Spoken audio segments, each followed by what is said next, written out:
Hello, my name is Lorrin Pang. I'm a physician. I also have a master's in public health, and I am speaking as a private citizen. But I am representing three organizations here in Hawaii.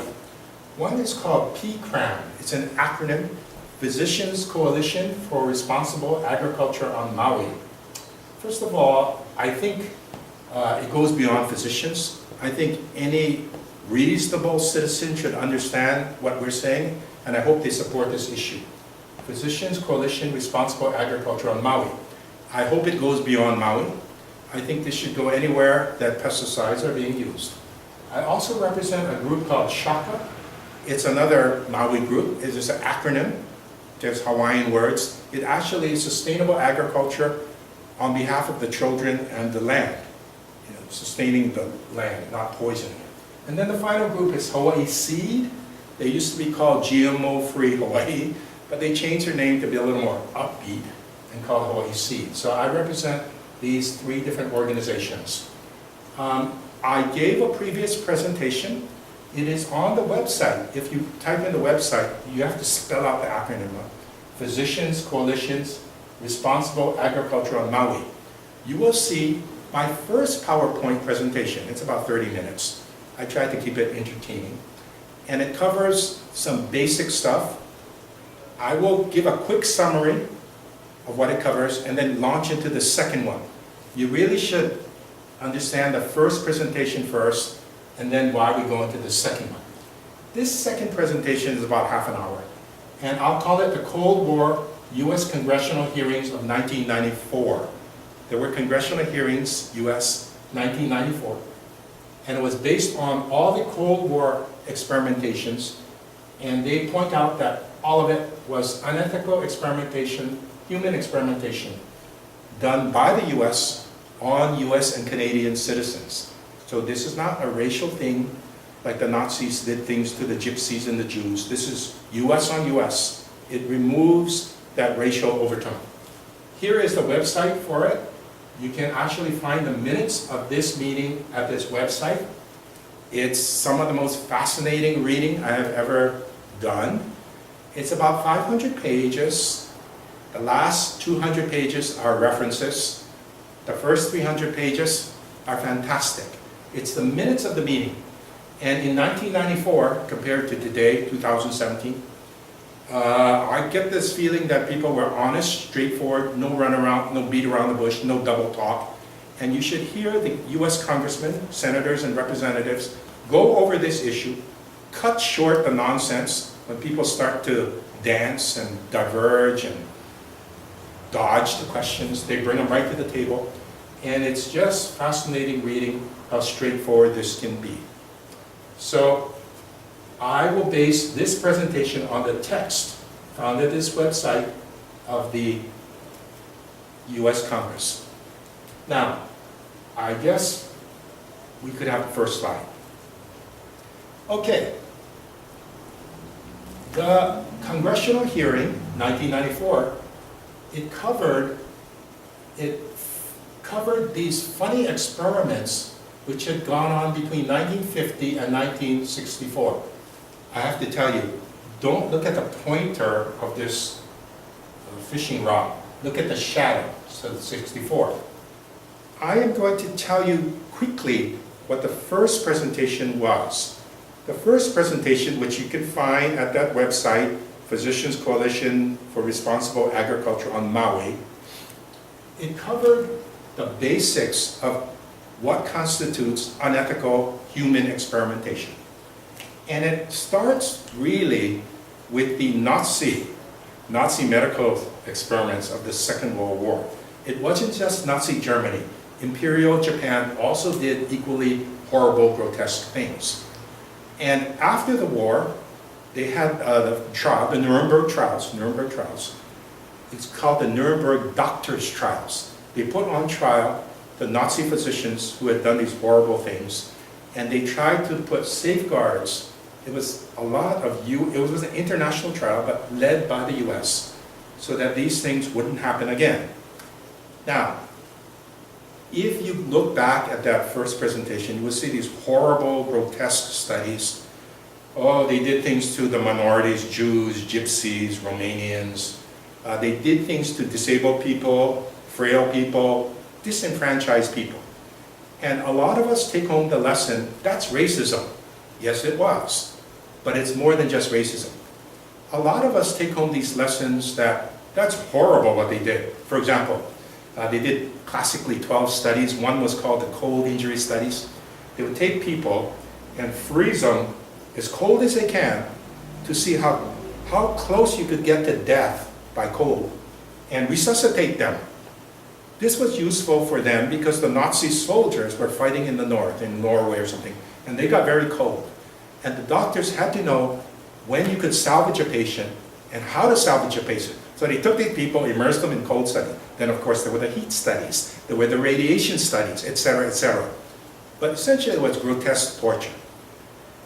So after you review these set of documents, which were taboo for a long time, they were kind of kept under wraps because we did not want to honor unethical experiments by going over the results. But now we do. It came about that a lot of people remember the grotesque racial things, but you are missing the point if that's all you're going to remember. The Nuremberg trials, they codified something called informed consent. That means you can do experiments on people. They can be horrible. Hopefully they're not. But you need informed consent prior to doing this. And that's how medical science moves forward. We do experimentations, but it has to be under individual informed consent. Individual. Informed means you tell them what you're going to do, you tell them the risks, you tell them the benefits, you tell them the alternatives, risk and benefits, you tell them what happens if they don't participate. Is there going to be repercussions? Are you going to cut their food allowance? And then you tell them how you're going to follow them after they enter in case they get chronic illnesses. That's informed. Then they have to give consent. Consent has to be freely given. No coercion, no enticement. You can't pay them so much to enter the trial. You can't say, if you don't enter, this could affect your family. Your family's what? Your family's job. Your family's care under my position. Nowadays, we see kind of a lot of this. Doctors will recruit patients to, say, a breast cancer chemotherapy trial. And the patient says, if I don't participate in the trial, doc, am I still your patient? That's a form of coercion. Just raising your eyebrows the wrong way means, if you don't participate in this trial, I'm not going to be real happy with you. That's coercion. Okay? It doesn't have to be obvious, but informed consent. And the final thing they point out that's so useful to us now on this issue on Maui is that you can quit the study at any time. So suppose you enter a trial and all of a sudden you get a stomachache and you say, I want to quit the trial. The doctor or the investigator doesn't say, well, you're not being very scientific. It could have been from what you ate last night. You don't get to badger the patient. The patient wants to leave, they can leave for whatever reason. They cannot enter for whatever reason. I've conducted many clinical trials, and a lot of times the patients will say, I believe what you're doing. We need malarial therapy. The drugs are failing. Thank you, doctor. But can I not go first? Can you test it on the other guy? And if it's safe and effective, then bring it to me? That's kind of like not in my backyard. Don't start on me first. That's a legitimate argument. You don't get to badger the person. It better be you because I don't have time to go work with the other guys. There's many reasons, and they're all legitimate, and they're all individually based. So that was the first presentation. The Nuremberg trials, they started at the end of the Second World War, 1945, and they lasted about 2 years before they came up with their doctrine, informed consent. In 1976, the Helsinki Accord, representing the World Medical Association, simply codified, standardized what went down in Nuremberg. They said, yes, we believe in informed consent for experimentation, but we're going to make sure it really happens. We're going to put up these institutions called ethical review committees, or IRBs, Institutional Review Board, and they're going to make sure that every experiment in your area, medical experiments on humans, clears informed consent. So they just kind of solidified it, ensured it that it was done correctly. And then all hell broke loose. Some people claim that, well, I informed him. Well, did you? When I interviewed him, he didn't seem to understand. Well, I didn't coerce him. Did you? The guy was a prisoner. They knew whether or not he participated. There was tacit coercion. Oh, I didn't know that. So they actually refined the Nuremberg Code. Now, I presented that. I presented that to the international organization. I presented it here in Hawaii. And we had some very interesting comments from people who actually sided with us, or used to side with us on this issue of GMOs and pesticides. There were three kind of basic comments which I thought I didn't have to defend. One comment was, these were international rules, the Nuremberg Trial, the Helsinki Code. In the US, we live under US rules, okay? It is true that the US helped formulate the Nuremberg Code, and they signed on, and they helped formulate the Helsinki Accord, 1976, and they signed on, but when push gets to shove, we don't have to follow international rules. Wow, I didn't know you could pick and choose when you wanted to. Nonetheless, Dr. Pan, what you say kind of makes sense, but we're under US law. So if you cannot show us where US people, US legislatures took part in this, then your international rules kind of fall by the wayside. The next thing they said, remember we're applying this rule to the pesticide drift in Hawaii. I gotta take one step back. GMO crops are 25,000 acres. They've increased in Hawaii into all our major islands except the Big Island. The fields use massive amounts of pesticides frequently, year-round. The pesticides drift. There's no question about it. The EPA will tell you, follow the label. The label is the law. That's rules during application, during the first 8 hours after application. We know the pesticides have a half-life. Some are 2 weeks, some might be a couple months. That's a half-life. Medically speaking, I'm a physician. Drugs in the body, how long are they in the body? 5 half-lives. So some of these things are existing in your environment 10 months, but you kept spraying, so you kept renewing it. So we get massive amounts of pesticides drifting and exposing us.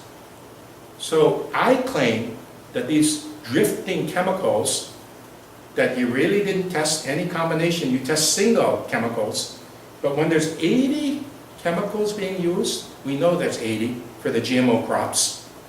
We got court order when we took them to court. How many combinations are there with 80 chemicals?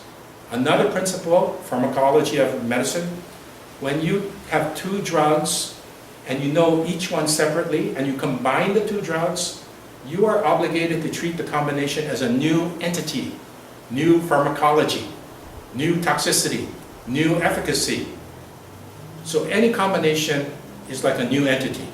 Well, there's 80 chemicals used for pesticides intending to kill pests or intending to enhance the killing. How many combinations do you have with 80 chemicals? Pairwise, triplet, quadruplet. You have a trillion. Holy cow, a trillion, all untested. Hasn't somebody tested a couple? Well, not really. Dr. Serenini began testing a couple, and he found synergistic toxicity. But you haven't tested beyond that. A trillion, quadruplet, quintuplet, tenfold. So that's the problem we face. I claim this is experimentation on us. So, the first thing, the comments were, we are under US law. This is international law. My presentation now will show you otherwise. The next comment, well, gee, Dr. Kang, those Nazi experiments and the Imperial Japanese experiments were on individual patients in clinical or laboratory settings. You tortured each one. You killed each one. This is not like releasing a chemical onto the mass population. Really? I thought it was. And when I gave the first presentation in Nuremberg, I just jumped to the conclusion, because I read some articles in science magazines, that the Nuremberg Code, informed consent, applies to mass exposure of people. For example, the US military went and released some chemicals into a subway just to see how widely they would spread. in case there was a subway attack. You mean you need the individual consent of everybody in the subway? Yes. Yes. Good luck. Try to get them all. You released a chemical over a population, and you should have gotten informed consent of everybody downwind? Yes. Depends how far you think downwind is. If you go by the EPA rules, 8 hours after application, I guess that's quarter mile. If you go by the real spread, 100 miles in 3 days, that could be millions of people. Just because you can't get informed consent on everybody doesn't excuse you from not obeying. This does not make it ethical. So that was the second part. Individual experiments do not extrapolate to mass exposures. I will show you they do. And finally, the strange argument of all. These things they put on our plants, our GM experimental plants in Hawaii, are experiments on plants. Now the chemicals might have toxicity on humans, but these aren't human studies. These are experiments on plants with toxicity on human. Your rules from the Nuremberg doesn't apply. Really? The cold study, it was freezing people and then trying to revive them. All right, that's intentionally for the person with harm to the person. Cancer chemotherapy. I entered grandma into a cancer chemotherapy breast cancer trial.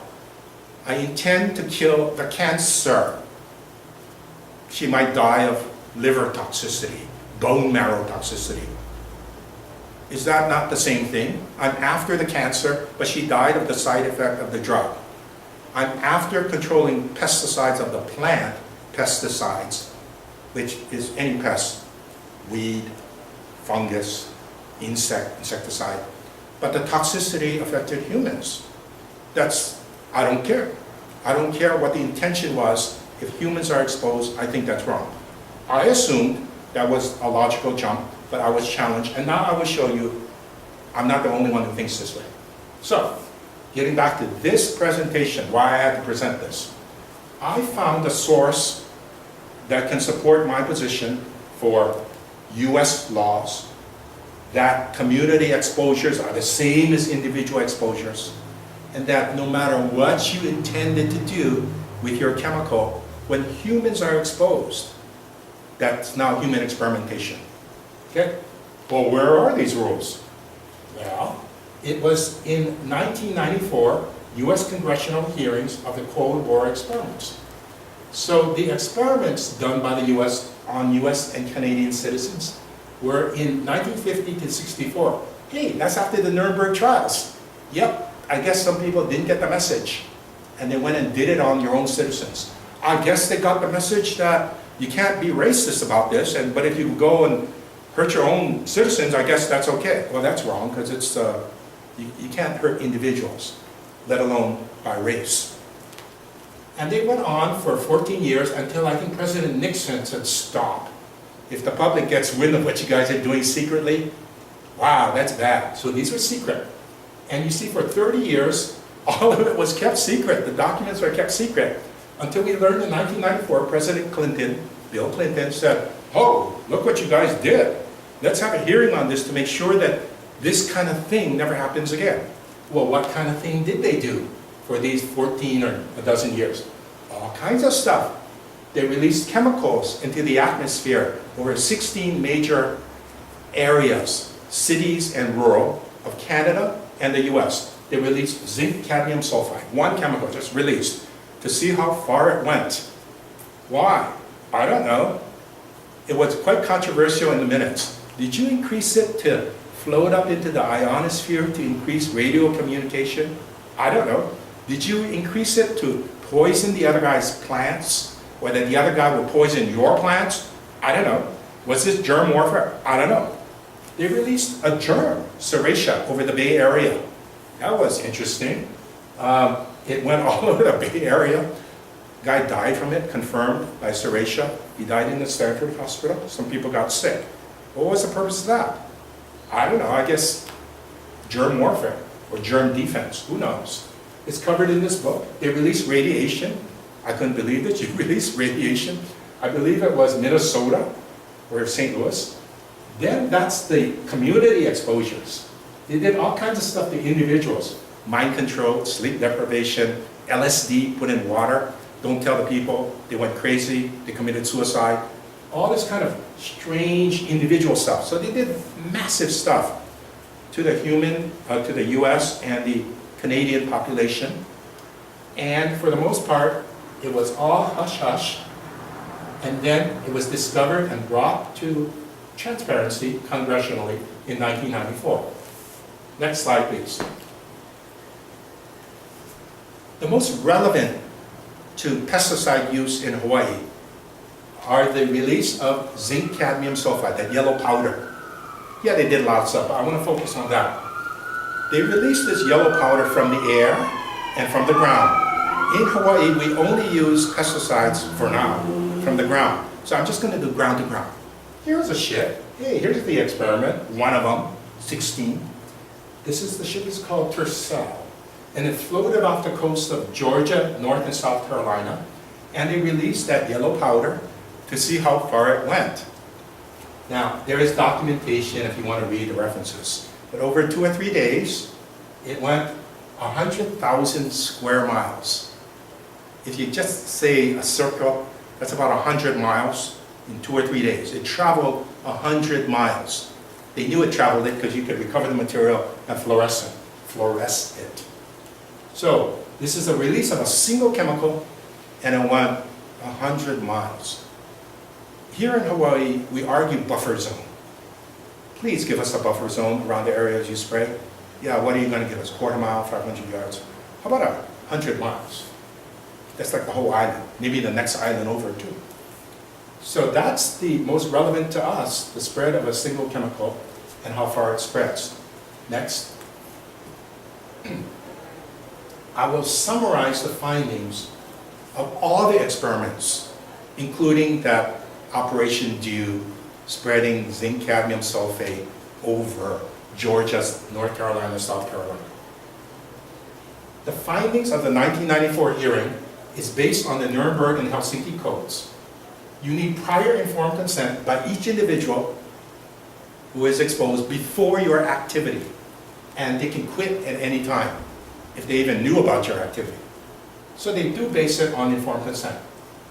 There is no difference between community exposure, like a subway release of chemicals and pathogens, the release of serratia, a germ, over the Bay Area. And there's no difference between that and the individual studies. I guess that's a radiation study. This is the malaria challenge study on individuals. And this is a breast cancer study. Like, please come, you want breast cancer chemotherapy. There's no difference. They all need written informed consent. Kind of interesting. There was a Dr. Greasy, I think that's his name, Greasy. This is good, scavenger hunt. If you read the minutes of the 1994 hearing, read it well until you find Dr. General Greasy's opinion. Well, I can't get informed consent over the entire area. It's your problem, General Greasy. If you don't, you put the cart before the horse. That's not an excuse for not getting informed consent at all. Good luck with that. Now, prior to the experiment, when you don't know, it's an experiment, you don't know the full extent of the harm, you cannot bring up this statement that we often hear in Hawaii, no harm has been shown. Please stop spraying pesticides on us. Well, I'm not going to do that until you show me harm. No harm has been shown. When you deal with an experiment, you don't know the harm. So that argument, no harm has been shown, kind of oxymoronic. Experiment means you don't really know the extent of harm or efficacy. Next, these people, the military, a lot of them were exonerated when they got caught, when people died, by the courts, because it was a national security issue. And in the Nuremberg trials, the Nazis said, we did this for science. When we froze those Jews, we learned all about cold injury, and from now on, when we see cold injury, we know how to deal with it. So we sacrifice them for science. National security and science are not arguments for unethical acts. It's not an argument, okay? They were struck down. So although the courts exonerated them at the time, the US military, national security, in hindsight, in 1994, That's laughable. The US Congress agreed. Highly unethical. Next, don't expect individuals, ordinary individuals, you or me, to get timely justice to stop unethical practices through the existing legal system or court. Wow. Read the minutes. Find out what happened to Mrs. Barrett and Mr. Olson. Of course they died, but they're representing their families. Mrs. Barrett tried to address unethical experimentation on her, I think, husband. She went to the courts, she went legislative, she went to the legal system. I think she went to NYU Law School, one law school. Nobody could help her. And so she finally went to the hearing, 1994. And they said, Mrs. Barrett, you are actually correct. You will win, but the people you are opposing have such deep pockets. They will appeal, appeal, appeal, appeal. And you win after, what, 150 years when you're long gone and dead. So the US Congress recognized that these issues are so tainted by the legislature, all levels, the courts, all levels, the judiciary system, everything, the legal system, that you're not going to win. It's biased against you. So what did the US Congress in 1994 say? Well, if the normal routes can't handle it, how can we handle it? So they got the 16 federal agencies, the EPA, USDA, FDA, to adopt the common rule of informed consent. Common rule is short for common federal rule. That is, we will obey the rules of informed consent. No coercion, no enticement, can quit at any time, fully informed, fully free to consent. We will adopt that. Okay. And these agencies, especially the EPA and USDA, said, don't worry, we'll respect that. Everything we touch and see, we will question whether or not there's true informed consent. Especially no coercion or enticement. Well, that's interesting, isn't it? Because doesn't the EPA nowadays for pineapple pesticides, I think in 1975, they allowed the use of a banned chemical in California to Hawaii. And they said that if we did not use this fungicide, you will lose $4 million in pineapple crops. Now what about the people exposed to the pesticide? Well, California banned it. So you need to say that the EPA is enticing or trading economic things, $4 million in crops, against the health of the exposed community. Yup, that was 1975. Looks like they didn't understand the common rule, or they chose to ignore it. In our hearing on Maui, we asked for a moratorium on these practices. Trillion combinations of pesticides untested. And there was a meeting, and the EPA sat there while the University of Hawaii and the medical school not only gave the enticing argument, this is jobs for your community, this is a community economic driving engine for your community. They gave the economic enticement arguments, and the University of Hawaii was so bold to actually quantitate it for us, tell us how much it was worth. And in fact, didn't the University of Hawaii Medical School come and they said, harm from the pesticides, Dr. Pang? I'll show you what's harmful. Harm is related to poverty. Poor people have bad health. You're going to make them lose their job, they're going to get poor, and they're going to suffer more. Gee, that sounds like coercion or enticement to me. And the EPA sat there and didn't raise any concern that you guys are violating the rules of ethics, if you even knew them at all. So, that was a little discouraging, and I guess the USDA kind of sat there too. But they signed in '76, and they agreed in 1994 that they would uphold the common rule. Please, guys, look it up and study it again. Finally, there is no bearing on the intent of the experiment. You put up a chemical to control the weather, global warming. If we are at risk, what does that mean? You have to show harm? No. If you have reasonable suspicion or biologic credence that harm could be done, that's an experiment. And it's not for the agencies, it's not for the corporations to decide, it's for the individual to decide. Each person decides for themselves. So if I went to an individual on Maui and I said, let me give you the facts. There's 80 chemicals here, all intended pharmacologic action to kill or enhance killing of pests. insects, weeds, fungus. Now we're going to spray it, and I can tell you from the Cold War experiment and from the suits nowadays, we're suing for dicamba, the states in the Midwest, because the stuff is drifting. You're going to be exposed. You want to be part of the experiment. If they say no, well, I guess you're not going to be experimented on. How are you going to do that? You're going to protect them? Next slide, please. Here's the practicality of this. We'll get to what this means now. This is the Cold War experiment, the Tercel destroyer, Operation Do, spraying a single compound. Single compound, one. Here's us, GMO in Hawaii. I don't know or care what island that is. It's on 4 of our islands. There's 85 plus chemicals, a trillion. Wow. You guys did one chemical, we did a trillion combinations, all untested. And the US Congress flatly condemned everything about this. And what do you think they feel about now, about this? I don't know. We should bring this to their attention. Next, the chemical they used was a heavy metal, cadmium, zinc cadmium sulfide. Well, is that dangerous? I don't know. After the fact, the CDC was sent 30 years later to see what's their repercussions. They said, well, we don't see anything. After the fact, no harm is shown, has nothing to do with prior to the activity when you did not know and you didn't get informed consent, okay? Now, that's the heavy metal, zinc, cadmium, sulfide. Here's us. All these things are intended to kill or enhance killing, and they're all pharmacologically active. Ah, sounds worse to me. Then the exposures, the amounts in use. They released it over 3 days, drifted 100 miles. Us, sometimes these things are used 3 times a week through half the year, and it keeps changing. So there's repeated release, and our winds blow just as much as their winds, and the half-lives can be up to a few weeks to a couple months, and a chemical persists in the environment, 5 half-lives. And if it chooses to combine, overlap in the environment, then you're dealing with multiple chemicals that you're exposed to. Sounds worse to me. Finally, this was done for national security. I don't know. Maybe this was chemical defense or chemical offense. This is done to feed the world. This is done for local jobs and economics. Feed the world. Sounds pretty interesting. But you remember my patients with malaria.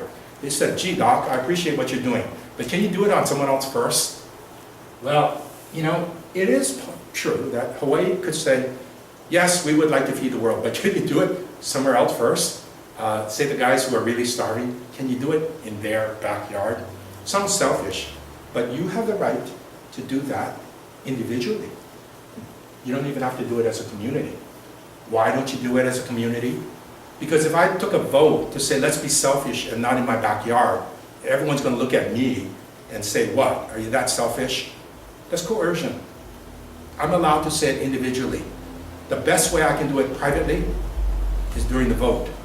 Don't forget, in Maui, we had the majority vote to moratorium these things, hold these things back until you can show us the harm that we will weigh against the benefit. Did we have to win by a majority? No. It just means the majority of individuals would not have given informed consent. Of course, the rule was struck down in court that for procedural reasons, that was not to be respected. Next. By the way, the courts did not argue on human experimentation. They argued on who's in charge. And the counties were felt not to be in charge of pesticides or GMOs. So, when can an individual choose to be in an experiment? Here's this woman, the doctor, enrolling her, say, in the breast cancer therapy trial. Well, you can individualize. Do you want to be in or not? Okay, so a clinical trial. How about the water additive in Flint, Michigan? You know a problem in Flint, Michigan? They fixed the water. Some people said, no, you didn't. The water's still bad. Well, who doesn't think it's good? 5 people. I'm going to continue putting the modified water in your system. If you don't like it, you can get bottled water. In fact, I'll pay for the bottled water.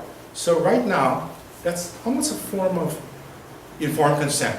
You knew what's in the water, you still didn't like it, so you got bottled water, and we're just arguing who's going to pay for it. So Flint, Michigan is not quite like polluting the air. GM food. If I bring genetically modified food, and you don't like it, well, don't buy it if it's labeled.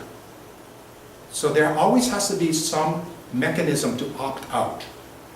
You might say, well, there's kind of informed consent, right? They learn about GM food, and then they consent not to buy it if it's labeled. Next, we have airborne issues. See that guy tented his house for termites? The guy next door, I tell him, well, that's safe. It's tented. You don't like it? You don't think it's that tented that well? You can go to a hotel for 3 days till it's over. You have the option to opt out. Here's an interesting thing. This was actually part of the Cold War experiments, unethical. This is military exposed to aerosolized agent. I did this, I'm retired military. Gas mask training. On the final day of gas mask training, you have to put on the mask, take it off, and put it on again in real conditions. So you go into this building, and they put a spray into the air. It might spray like banana smell, peppermint smell. You go in with the gas mask, you take off the gas mask, you tell this guy, name, rank, and serial number, put on the gas mask, and they ask you, did you smell something? If you smell something, you didn't learn how to put the gas mask on. Well, we all gave tacit consent, standard. They even upped it to pepper spray. But during the Cold War experiments, they switched it. For some people, they switched it to mustard gas, and there was death and permanent brain damage. So this is not quite informed consent because you switched, you told them you were going to do banana smell or perfume or pepper spray, and you switched it. That sure is not informed consent. Next. Okay, next. I told you in a clinical trial, there is always informed consent, except when it's a clinical trial of a live vaccine. This was actually our case in Bangladesh. We had a vaccine, live vaccine against Shigella. And I said, let's go do it for the village. How many guys in the village? How many families? 200. Each person, each adult, child. You want the vaccine? Yes or no? You want the vaccine? Yes or no? But it's live. And 2%, two families said, not for me. Well, how am I going to exclude them? It's a live vaccine. It gets out and spreads. So, no trial, no study. The chief headman said, whoa, we got 98% saying it. I cannot defend or protect the 2%, so the answer is no. So we didn't do the study. This was in the late 90s. I don't like a double standard here. When I'm held to that kind of accountability, and this kind of stuff is going all over in Hawaii, that's pretty disturbing. And the US Congress in 1994 called that mind-boggling. Do a little searching. When you read through the document, if you really read it well, you will find the term boggles the mind. I didn't say it, the chairman said it.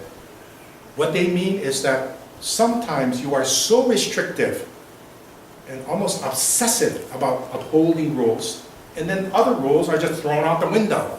That's mind-boggling. You give us the impression you're on top of it, and then other things you just let slide. Now here is the airborne stuff. I can individualize it to the neighbor, to the soldier, but when it drifts hundreds of miles, I have no way to protect a couple of people who said, not for us. I can't give them a bubble to live under. Maybe I can move them out of the area, but when you spray 3 times a week for X months out of the year, with a half-life of 2 months, no way. Next. See, and the stuff's spreading all over Hawaii. So how are you going to isolate the guys who don't want to participate? So I guess you just can't do the activity. Yeah, I guess not. Next. The summary of this is the National Academy of Science, Endangered and Threatened Species, and they talk about pesticide combinations. It's a leading problem. We know individual pesticide, but we don't know combinations. And like I said, there's trillion when you have 85 plus chemicals. In this book, you will find that the EPA says we have not addressed the combinations, but we will. And the way they choose is, according to the National Academy of Science, they wrote the book, wrong. What do we say in Hawaii now? Flawed. Well, it makes no sense the way the EPA plans, they haven't done it, to pick and choose what things to test in combination. Okay, then there's this book you can read, Our Nation Betrayed, The Secret Cold War Experiments. Yeah, okay, that was secret. Next. Next. All right. Here's some examples. When was their individual choice? Written informed consent or tacit? I told you the water. The Flint, Michigan people, those who did not like the modification, were free to get bottled water, just a question who pays, or you can get it from wherever you want. Next. Here is another issue of individual choice. I am not after I'm not after the product, a chemical, I don't care what the chemical is, or process, or a procedure. Let's say organ transplant. Organ transplant. I took this guy's liver and I gave it to that guy. That's kind of a miracle, organ transplant. And here is organ donor. So some guys are incompatible. So I think it was Facebook. They said, if you want to be an organ donor, we test you, and we quickly, if you die, and you can harvest your liver, we quickly search, a liver of this kind of immunology has come on board, who wants it? That was a miracle, to go on social media to quickly bring compatible livers between guys who die and guys who want to receive it. Organ donor. The guy who donated said, it's okay if I die. That's great. Organ transplant under the donor rules. Here's organ trafficking, where you bought and sold organs. It's the same transplant, but it's how you did it. If you did it with informed consent, it's wonderful, you get a medal. If you do it without informed consent, for money, coercion, enticement, that's highly shameful and grossly unethical. I think we would all agree to that. Next. Here's something, another example. It's not what the product is, it's how you did it. This is, I think that's Dr. Schilling from the Nazi trials. He did malaria studies. He took people, gave them malaria and injected them. He wanted to treat malaria because the soldiers, the Japanese Imperial Army were encountering malaria. He was hung. He did not get informed consent. First of all, he gave him malaria. Then he didn't say, how'd you like this experimental drug? His work, malaria chemotherapy, the Adabrine chloroquine series, it's kind of like what I did. I took similar family compounds. His drugs were failing. We piggybacked on them. And I did my studies in refugee camps along the Burmese-Thai border. Well, I didn't give people malaria. I found people with malaria. But I gave them experimental drugs just like he did. This guy was smart. He's a scientist. I thought I was smart. I was a scientist. But I did mine under informed consent. And so I was recognized and asked to join the World Health Organization because I had done good scientific work, no better than Dr. Schilling, but I did it under informed consent, which was the rule in 1982. Next. I want to bring up something about another complaint we had. I was told, don't push so hard on rights. What's the right I'm talking about? The right not to be experimented on without your informed consent. I call that experimentation without informed consent, WIC. You have a right.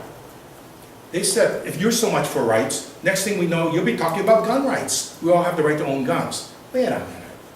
Can we lighten up here? First of all, once again, it boggles the mind. It boggles my mind. This wasn't raised by 1994 Congress. It boggles my mind. We are obsessed about rights. But yet you let this one, the drift of chemical mixtures, go over all these people, and you don't recognize it, that you violated our rights not to be experimented on without informed consent. What rights do we obsess over?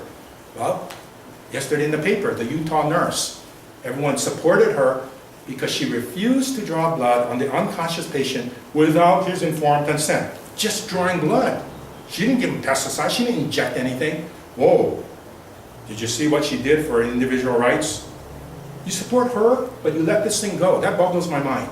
Next, with this in Hawaii, our Attorney General has spoken about the rights of different races. When President Trump said these Muslim countries will not send anybody but close relatives. And our Attorney General said, well, that's not fair, that's racist. We have a right, don't be racist. Yeah, okay, that's a right. I'm glad he does that. But it boggles my mind that we argue and spend time over that and let this one go. Do we want to talk about the Dreamers? That's not settled yet. And I'm sympathetic. The Dreamers should be allowed to stay. But while we argue their rights, can we please argue these rights too? So here I put it in perspective for you. Remember I did my experiments in the refugee camps on the Thai-Burmese border? These refugees, they lost a lot of rights. They can't own a car, they can't vote, they can't go outside the camp to forage, but you cannot do experiments on them without informed consent. In fact, that's why we did the experiments. Okay. So that right is taboo if you violate it. Here is prisoners, Joliet Prison, Chicago. They were injecting the prisoners, volunteered, informed consent, with malaria. The prisoners lose a lot of rights. They're in prison. They don't have freedom of speech, they don't vote, they don't bear arms. But you cannot do experiments on them without informed consent. But we did get informed consent. That was coercion. Prisoners can't freely consent because the warden is watching to see who volunteers or not. So they lose many rights, but they do not lose the right to be experimented on without true informed consent. Here's the Japanese Imperial Army about to execute, I guess, a Chinese or Burmese official. This is not racist. This Japanese guy knows that this guy is honorable. He just happens to be on the wrong side. And they were approached, the guy's going to be executed. Since you're going to die, would you like to give your body to medical science? We're going to do some stuff on you. You're going to die anyway. That is highly taboo. Not even the condemned can you experiment on them. Really? Prove it. We had trouble injecting for capital punishment. Guys would be injected and they wouldn't die so easily. Someone said, well, why don't we just try different chemicals until they die? That's experimentation without informed consent. Even if the guy says, sure, why don't you just inject me with a bunch of chemicals until I die? It's torture. You can't do it even if they did give informed consent because it's not truly informed and truly not consenting. So how do we execute capital punishment when the drugs seem to fail? We just inject fentanyl now. We base it on overdose studies of the opioids.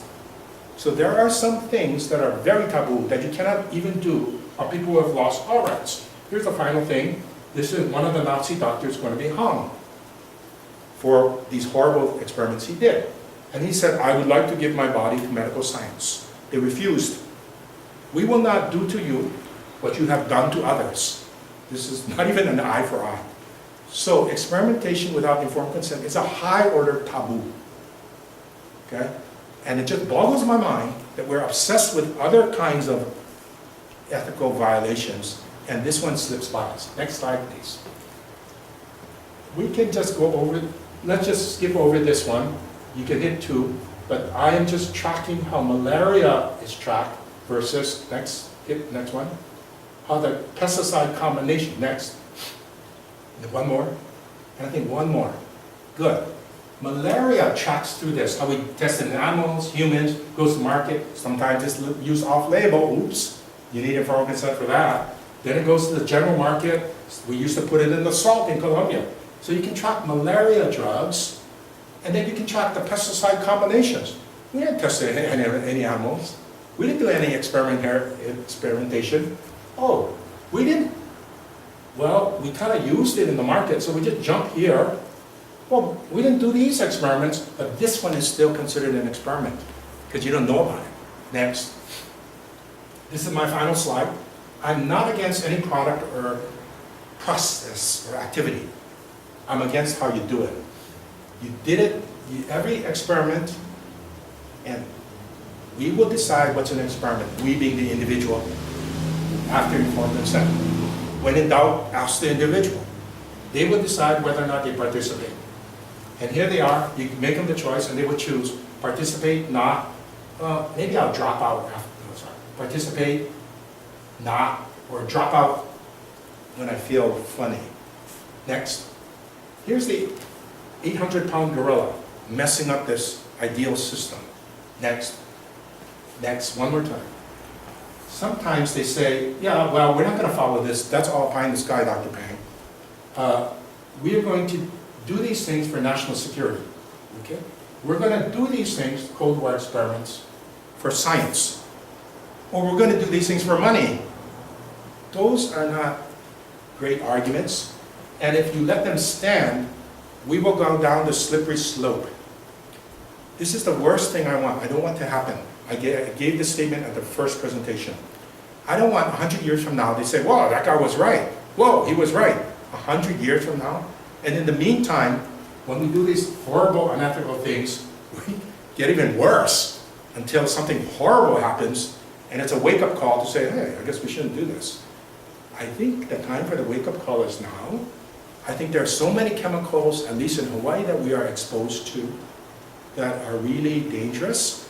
And if you tell me, well, no harm has been shown, what harm would you like to wait for? Birth defects?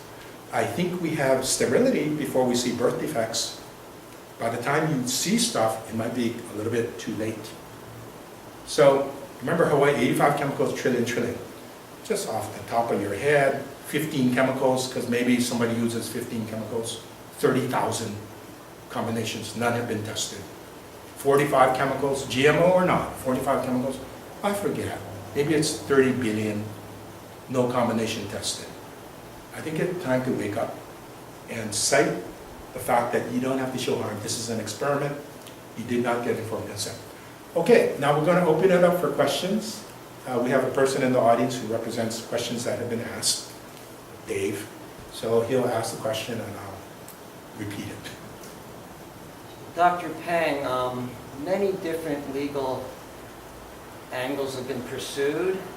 They've all failed with our great frustration. So right now you're working on a new approach to bring this to the attention of Congress. Can you tell us about that? Okay.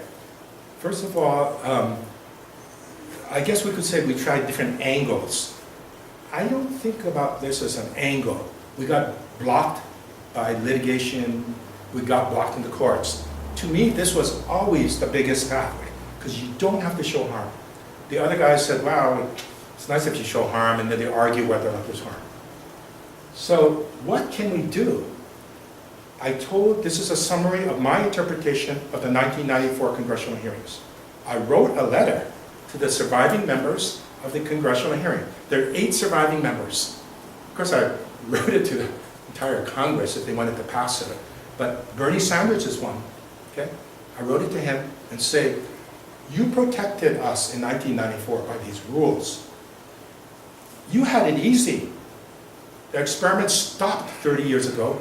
The perpetrators are dead. You didn't have to punish anyone. Here, the stuff is expanding, and we got guys doing this every day.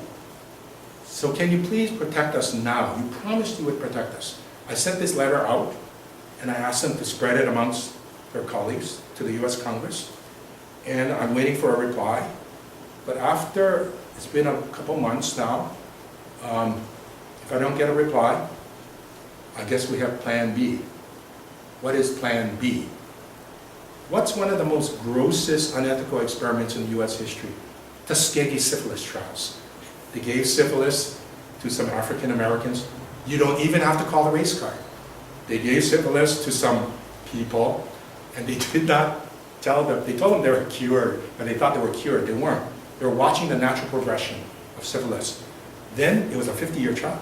Midway, they said, well, this is how you treat syphilis. This is standard. Well, they didn't treat them, not even following the standard. And when it came to light what had been done, everyone was falling over themselves in the paper apologizing.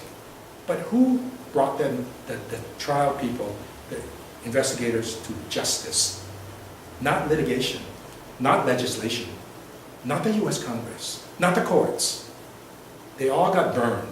They said, well, nothing I can do for it, or I can't exactly find the right law. Can you prove harm? Well, the guy's dead. It was the New York Times. Pull the New York Times article. So I can tell you that if we don't get a response here, after what the U.S. Congress did in 1994, I'm going to have to, think about going to the media. Because if you don't forget, I've done many clinical trials in my life. Well, maybe other people will get the idea that we can do whatever, and we could just forget about informed consent when it's convenient, or when there's a lot of money behind it, or when it's for national security, or when it's for the sake of science. I think you will enter into very slippery slope very quickly. Next question. Currently, there are some tests going on by Joe Ritter and others to test human subjects Yes. in Maui, Kihei, so forth, to test the urine for pesticide appearance, residue, glyphosate, etc. Can you tell us a bit about that and when, what the timetable may be for the release of that report? Okay. This is experimentation. We don't have to prove harm. All we have to do is prove exposure. The stuff is drifting, and we don't know a thing about it, especially the combinations. Parallel to this, I'm working with a group to actually show harm. That we simply map the areas of Hawaii. We know, we map all the winds, null earth, and we know how these things drift. And we look downwind, do the downwind people either more frequently blown downwind or closer? Do the downwind people have more chronic illness? There's like 15 chronic illnesses recognized in lab studies. Then the upwind people, or the farther people, are they safer? So we're looking for harm. Joe Ritter's study is looking for chemical tests, downwind, upwind, frequently in the dust and in their urine. So it's a lab confirmation that these guys really do have more exposure, and parallel to that, we see if they really do have more chronic syndromes. So that is called the harm study. It's a little bit worrisome to me that they say, well, gee, Dr. Pan, you and Dr. Ritter are working on the harm study. Why don't you show harm before you blow the whistle on this? I don't want it confused. I want to blow the whistle on this because it's an experiment. Well, if we blow the whistle on this, how are you going to show harm? Of course you're going to show harm. These are chronic illnesses. The stuff persists, but the pathology persists. You can stop something and still see harm. I can pull records from 10 years ago. Okay, that's not the point. I don't have to show harm, but I will. We are looking at this because some people think it's sexy, it's important, it's fascinating if you can show harm. You're going to argue blue in the face with the company. Well, it is true, more people got sick downwind, but that might be a confounding factor, Dr. Pang. They might be downwind of Maui or the lava fields, or God knows what they eat. They're going to raise issues. I am not going to get stuck in this trap. I'm going to always revert to experimentation. You didn't show safety. This is an experiment. I don't see informed consent. Next question. How many senators, congresspersons, the governor, have you approached any of these people with this angle? What have they seen that you've worked on and Shaka's worked on and PCREM has worked on? Okay, the question is, who knows about this angle? First of all, remember, if it's an angle, it's an awfully big angle. To me, it's the major door. This is how we should have approached it long ago. But let's just call it this approach, this angle, that's fine. Call it an angle. But I warn the corporations and the regulators, do not demean this position by an angle. I respected it in Bangladesh for live vaccines. You held me, and I agreed to it, and it was correct not to release live vaccines when people could not opt out of it, not to combine two drugs, chloroquine and erythromycin, in case you think I'm making this up, without testing the combination. I abided by the rules, and I'm not going to see a double standard here. Okay. Now, who has known about this? I took the position, the first presentation on the Hague-Helsinki route to the Hague about a year ago to present to the International Tribunal. They agreed. Some of the stuff is unethical experimentation. Next, we're presenting it on Maui. Okay? I have approached lawyers to take this position forward. They said, we can't. It's nice if you show harm, then we can sue for damages. Okay? But they cannot seem to help me. Don't forget Mrs. Barrett. Mrs. Barrett, I think, went to NYU Law School. They couldn't help her. She went the whole course. They couldn't help her. I don't have much faith in the channels. I have not approached the governor. I have not approached our legislators. I kind of don't have much faith. But if I approach them, you're kind of obligated to wait for their response. And they could bury this thing for 2 years while we discuss it. The only people I approached are the U.S. congressional survivors of the 1994. I've waited my time. I've waited my time. 2 months. And I guess we're going to do like the Tuskegee syphilis trials. Go to the media. We have lots of friends in the media. To me, this makes sense. To me, this is very important. To me, it's mind-boggling how we can chase individual rights and ignore this. Do you think I should go to the governor? I don't have anything, I have not hidden this. This is public.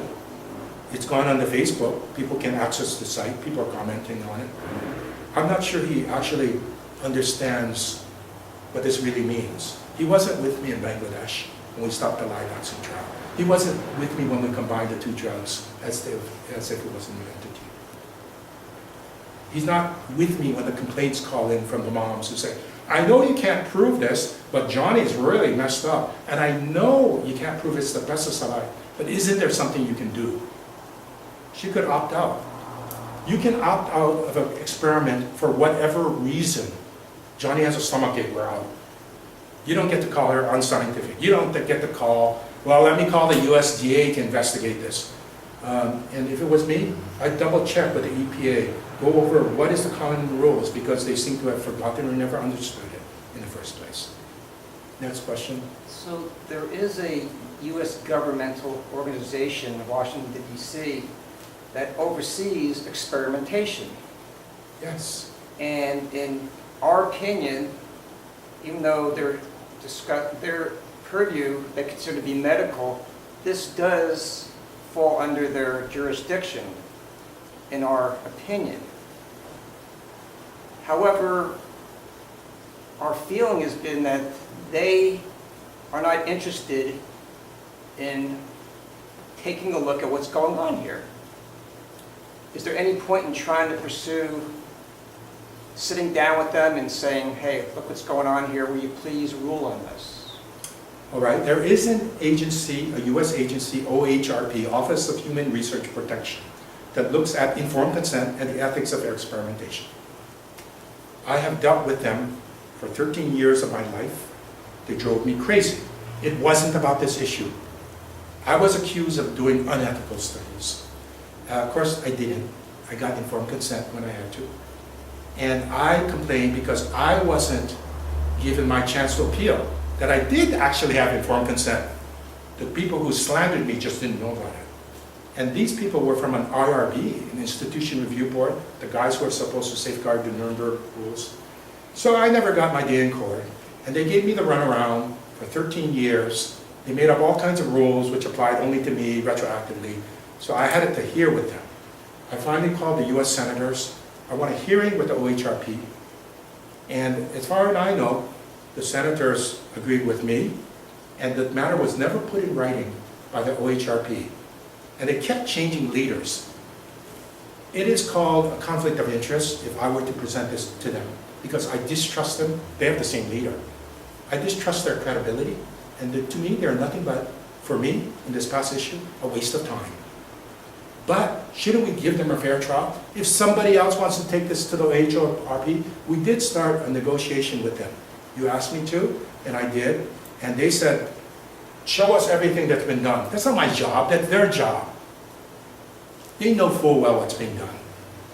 Now, do you think the OHRP, they resolved, maybe that's the Tuskegee trials. They were around, I think, when the Tuskegee trial. Did someone appeal to them? I don't know, maybe they did, let's look into this. But that one couldn't even clear, not even the Congress could rule correctly, was correct on the Tuskegee trials. And who appoints the OHRP? DHHS, the head of Health and Human Services. Who appoints that? Some government person, I guess the president. Fine. We were born in the Nuremberg trials, in the Helsinki Code, and in the Congress. Do not trust your chain of command. Well, are you just an anarchist? You're not going to trust anybody? You burned me once. Well, that's ago. Shame on you. You burned me twice. Shame on me. Why should I waste my time with them? Okay? I think this is, the common man will understand this. You are experimenting on us. This is no difference than you bringing a woman into cancer chemotherapy trial. Informed consent, informed consent. She says no, the answer is no. This is no different. We just didn't inform people what's going on correctly. We've had misinformation by the EPA that the stuff doesn't drift beyond 8 hours. You're kidding, right? That rule, that the label is a law, only applies for the 8 hours during application. When the stuff continues on for 2 weeks, 2 months, that's a half-life, 5 half-lives, then it's really out there drifting as the wind blows. So that little saying, the label is the law, that's catchy. It's easy to remember, but it's misleading.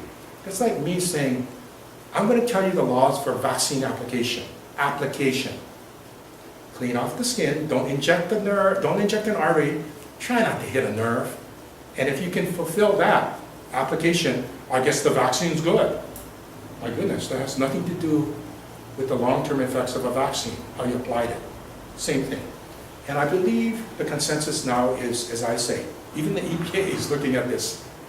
It's beyond the label as the law, but they haven't resolved it yet because it's a little bit embarrassing.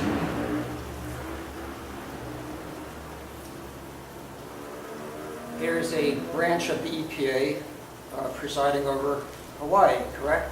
Yes, depends what area. Yeah. Pesticides And versus GMO. How strong or how weak is that particular agency? They've shown absolutely no teeth when it comes to presiding over the situation here. They're charged with protecting the environment. What are they doing?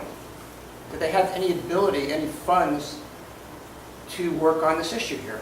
The EPA, they will often tell you is, we don't enforce the rules. We make suggestions and the state enforces the rules. So don't blame us, we just make suggestions. The state turns to the EPA and says, yeah, you guys set the rules and principles, and what is your leverage if we don't follow your guidelines? Well, I guess we don't get funding for certain things. But the EPA was here during our hearings, our moratorium. There was a lot of lead up to that. The EPA called in to our county council, and they heard people speak about the economics of pesticides, the coercion, Uncle Joe's going to lose his job if he doesn't, and they let these arguments stand. That's enticement and coercion. Next, the EPA was asked point blank by one of our councilwomen, Ellie Cochran. They said, well, we test each single chemical very well, the animal studies, the LD50s, all this stuff. And she said, do you test the combinations? No. Should you test the combinations? Yes, they said yes.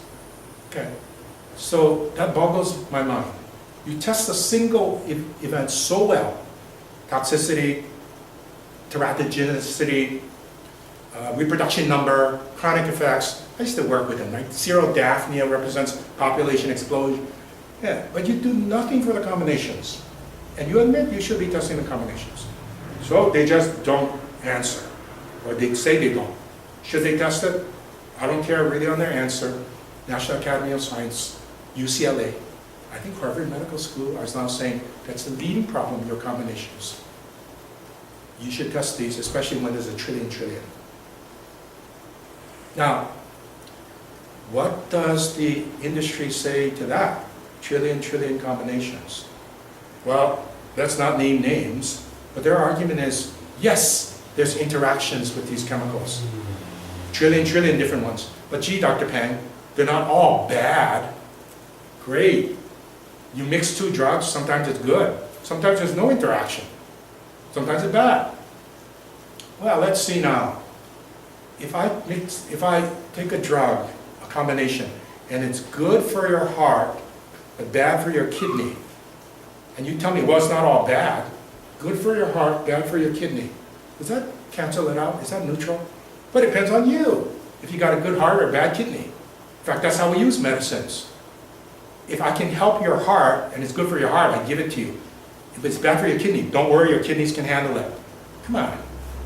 This statement was made by a prominent PhD, not a medical person. She wasn't there with me in Bangladesh when the questions were raised. Next, trillion combinations. Let's say how many actually occur, overlap in the environment or human body, or the damage, or mixed in the tank.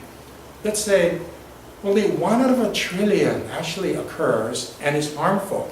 Maybe they occur and they're beneficial, they block each other, I don't know. 1 out of a trillion, that's good. You have a trillion combinations.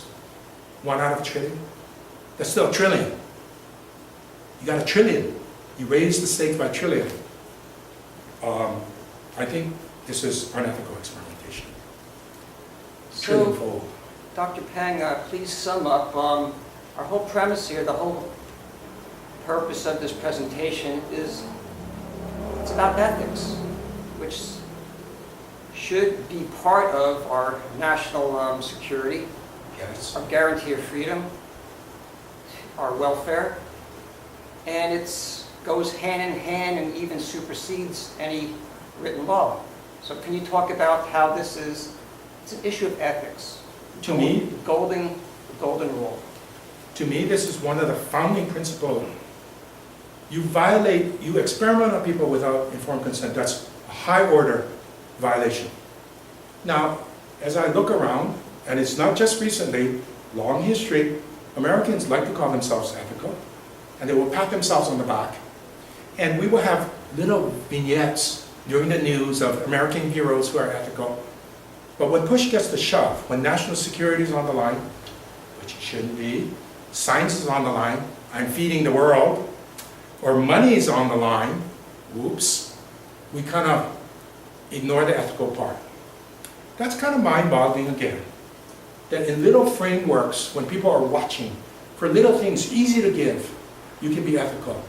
But when there's really major issues, you ignore the ethics. That's quite disturbing. And that's not how I was trained. And I'll be damned if this continues on. Because, well, what am I going to do? You want to see the slippery slope? You don't think there's a slippery slope? You don't think we're doing unethical things already? Go ask Henry Waxman and Barbara Bloxer from California. Ask them about the pesticide studies in clinical trials, not exposing community, but in clinical trials. Holy cow. You're giving stuff that's only toxic, no possible benefit, and people sign informed consent. Well, I guess they didn't understand what they were signing. You're going down, we're already going down a slippery slope, okay? And nobody is awakening us to this violation. Don't be distracted. Yes, immigration rights are important. Yes, dreamer issues are important. Yes, the nurse drawing blood without consent is important. But don't boggle our minds with this stuff going on and we focusing and patting ourselves on the back for these other things. That's what's a little bit disturbing. Thank you. Thank you.